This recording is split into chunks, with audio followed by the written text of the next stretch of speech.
और साथ ही साथ भगवत कथा सुनने का भी सौभाग्य मिला। अज्ञान तिमिरांधस्य ज्ञानांजन शलाकया चक्षुरुन्मीलितं येन तस्मै श्री गुरुवे नमः। तो कितना बड़ा सौभाग्य है सतगुरु का सानिध्य, संत का सानिध्य और भगवत कथा। तो चले भागवत चरित्र को, भगवान की कथा को आगे बढ़ाएं। आज चतुर्थ दिन है, चतुर्थी कृष्ण जन्मनी। आज भगवान का जन्मोत्सव मनाया जाएगा। आप देख रहे हैं आज द्वारिका धाम में मेरे प्रभु का प्राकट्य होगा, मिर्जापुर धाम में प्रभु का प्राकट्य होगा। हमारे मुख्य यजमान ने, हमारे अग्रवाल बंधुओं ने कितना बड़ा सुंदर भगवान का ये दिव्य धाम सजाया है। तो चले आज चतुर्थ दिन की कथा को शुभारंभ करें, सब मिलकर आगे बढ़ें। जैसे ध्रुव जी भगवान के दर्शन पाकर के घर आने लगे तो उनको दर्शन हुए। बीच में तो महाराज उत्तानपाद और अगल बगल से दो माताएं खड़ी हैं। पहली माँ है माँ भगवती सुनीति और दूसरी माँ है माँ भगवती सुरुचि। तो ध्रुव जी ने जैसे दोनों माताओं को दर्शन किया तो मन में संकोच होने लगा, पहले किस माँ को मैं प्रणाम करूं। विशेष ध्यान लगा के मेरी बात सुनना। दो माताएं मेरे सामने खड़ी हैं, पहले किस माँ को मैं प्रणाम करूं। तो जैसे ध्रुव जी ने देखा प्यारे श्रद्धालुओं, तो मन में विचार किया कि पहले मुझे माँ सुरुचि को ही प्रणाम करना चाहिए। क्यों?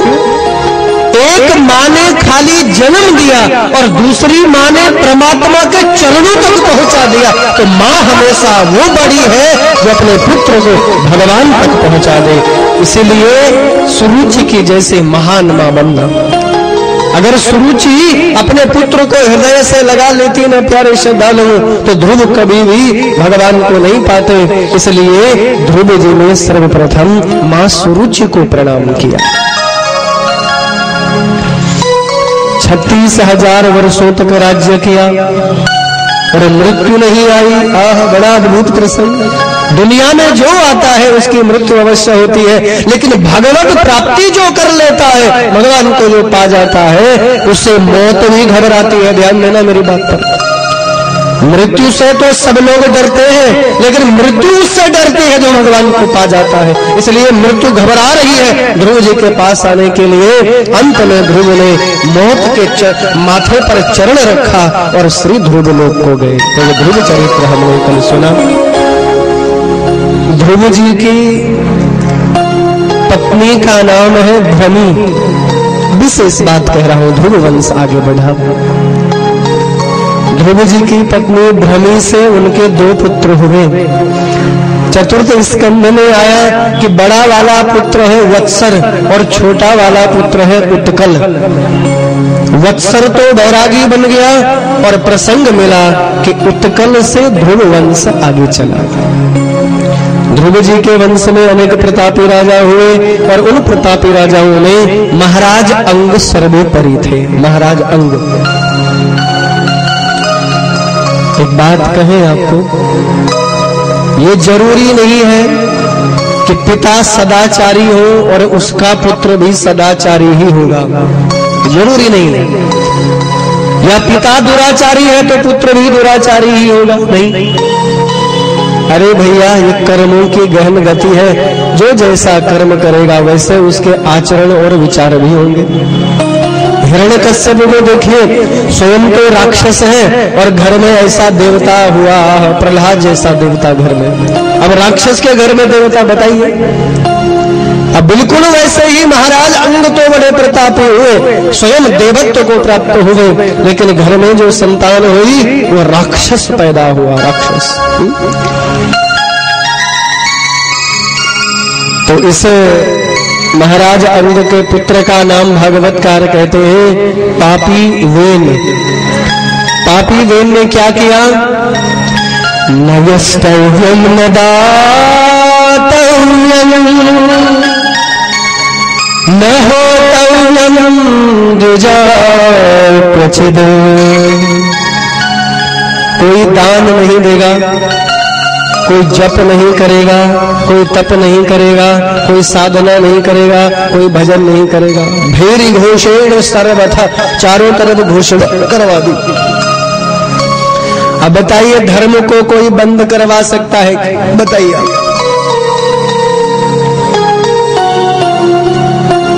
एक आनंद की बात कह रहा हूं, डायरी में नोट कर लेना।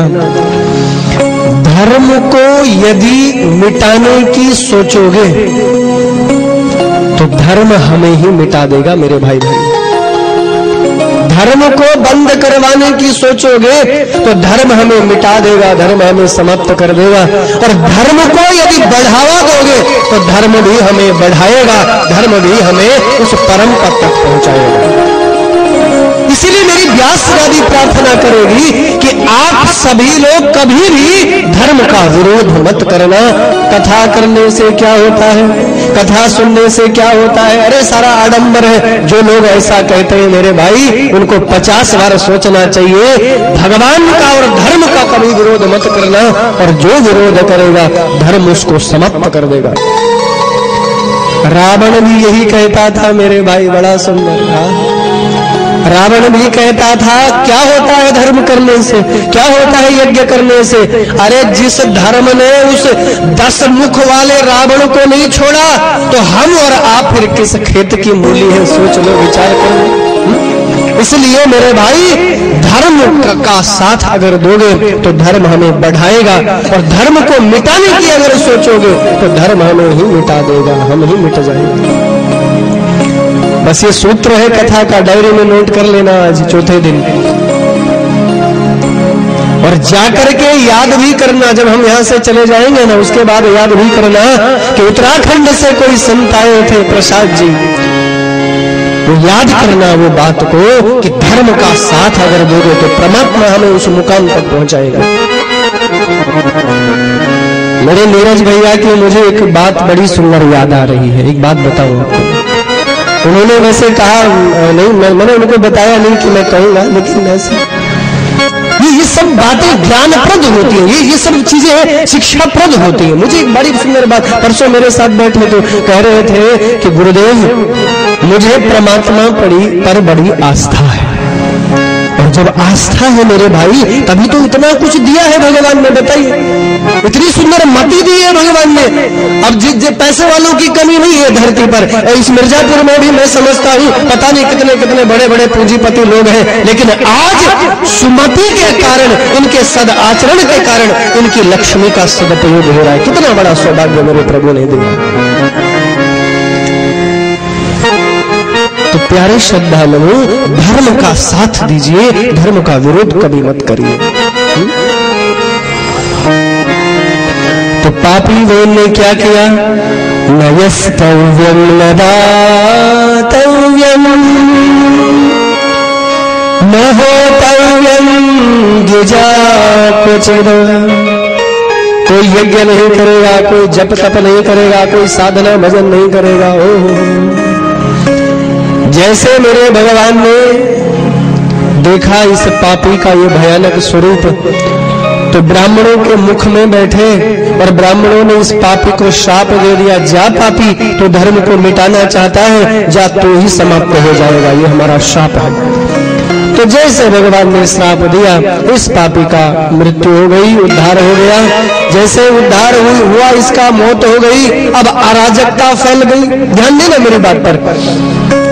जो हमारे राजा लोग हैं उनके लिए भी भागवत कथा मार्गदर्शन करती है। आजकल के जो राजा लोग हैं, राजाओं को कैसा होना चाहिए? अगर समाज में न्याय प्रिय राजा नहीं है, संरक्षण जिसके हाथ में है, संवर्धन जिसके हाथ में, अगर वो काबिल नहीं है मेरे भाई बहन, तो इस धरती पर अकाल पड़ने लगता है। इस धरती पर जो है अनावृष्टि होने लगती है। या तो बहुत वर्षा होगी या फिर अकाल पड़ जाएगी, भूचाल आएगा।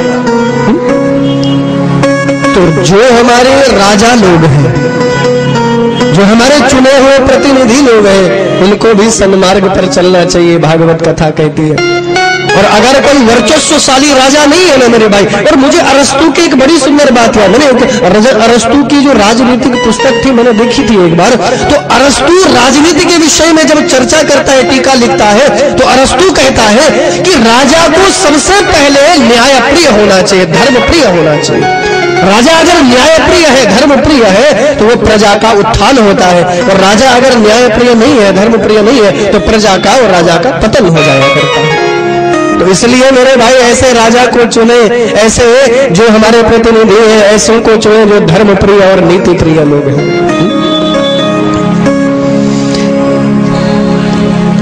तो अराजकता फैल गई, राजा जब नहीं रहा तो अराजकता फैल गई। अराजके तदा लोके दस्यु पीड़िता प्रजा।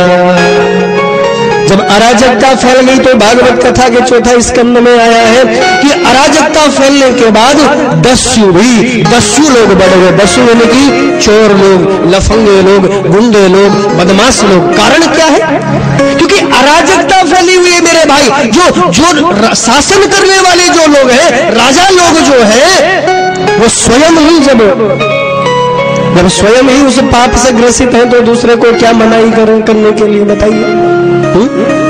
इसीलिए आज जो है गली में चोर लोग हो रहे हैं, आज इसीलिए गली गली में अधर्म प्रिय लोग हो रहे हैं, क्योंकि राजा लोग ही ऐसे हैं, तो हम लोग तो ऐसे होंगे, प्रजा तो ऐसी होगी। तो दस्यु ही पीड़ित प्रजा, चोरों ने, लफंगों ने, गुंडों ने, बदमाशों ने प्रजा का शोषण करना शुरू कर दिया। जैसे शोषण शुरू हुआ, सब लोग ब्राह्मण की शरण में आए और गुरुदेव ने क्या किया, शरीर का मंथन किया गया। जो तेल की कढ़ाई में रखा था ना पापुवेन का शरीर, उसका मंथन किया गया। और मंथन करने से क्या हुआ, देखिए मंथन किसको कहते हैं? मंथन करे अपने शरीर का साधना के द्वारा, भक्ति के द्वारा इस शरीर को तपाइए। और जितनी ज्यादा साधना करेंगे, जितनी ज्यादा तपस्या करेंगे, हमारे शरीर का मंथन होगा। और जब शरीर का मंथन होगा ना मेरे भाई, तो इस शरीर के अंदर से अमृत निकलेगा, इस शरीर के अंदर से संजीवनी बूटी निकलेगी, और संजीवनी बूटी से हमारा और हमारे सारे समाज का कल्याण होगा। इसी शरीर का मंथन करना सीखिए। ब्राह्मणों ने क्या किया, शरीर का मंथन किया। और जैसे शरीर का मंथन किया तो पहले तो एक काला पुरुष निकला। काला पुरुष अर्थात समाज की बुराई, काम, क्रोध, लोभ, मोह, अहंकार, ये सारे लोग हमारे अगल बगल में खड़े हो जाएंगे। जैसे हम साधना के पथ पर बढ़ेंगे, जैसे हम लोग भक्ति के मार्ग पर बढ़ेंगे, तो रोकने वाले बहुत लोग हो जाएंगे। तो वो क्या है, वही हमारे जीवन की बुराई उत्पन्न हो जाती है मेरे भाई, हमें रोकना चाहती है। क्योंकि हर कोई चाहता है ना कि हमारा मित्र बना रहे। तो हमारे अंदर के जितनी बुराइयां हैं, हमारे अंदर के जितने पाप हैं, वो सारे पाप चाहते हैं कि ये मेरा मित्र बना रहे, मेरा साथी बना रहे। इसलिए वो आपको धर्म की ओर नहीं रखता, इसलिए आपको जो है पुण्य की ओर नहीं रखता, वो आपका धर्म की ओर ले चलता है। शरीर का मंथन किया गया। पहले तो काला पुरुष निकला, फिर उसके बाद इस पापी के शरीर से बाएं भाग से अर्ची देवी और दाहिने भाग से पृथु महाराज का प्राकट्य हुआ। पृथु महाराज भगवान के अवतार हैं। और आनंद की बात बताएं आपको, इस पृथ्वी का नाम पृथु के नाम पर ही पड़ा, पहले पृथ्वी नहीं था। मधुकैटभ मेदिनीच्यते। आपने सुना होगा मधुकैटभ नाम के दो भयानक राक्षसों, और मेरी मां भगवती जगदम्बा ने विष्णु की मदद से उनका विनाश किया। तो मधुकैटभ मेदिनी इति उच्यते। जब चारों तरफ रक्त ही रक्त फैल गया, मेद ही मेद फैल गया, तो मधुकैटभ के नाम, मेद के नाम पर इस पृथ्वी का नाम मेदिनी पड़ा। फिर दूसरी बार क्या हुआ, एक भयानक राक्षस हिरण्याक्ष हुआ, वो पृथ्वी को चुरा करके ले गया और भगवान ने बराह रूप धारण किया और भगवान ने इस पृथ्वी को पुनः धारण किया। इसलिए पृथ्वी का नाम क्या पड़ा, धारणात धरा इति उच्यते। भगवान ने धारण किया इसलिए ये धरा कहलाई बाद में। और पृथु महाराज इतने प्रतापी राजा हुए, क्या बताया। भागवत जी कहती है कि पृथु महाराज के राज्य में मां पृथ्वी गौ माता का स्वरूप बना करके आई।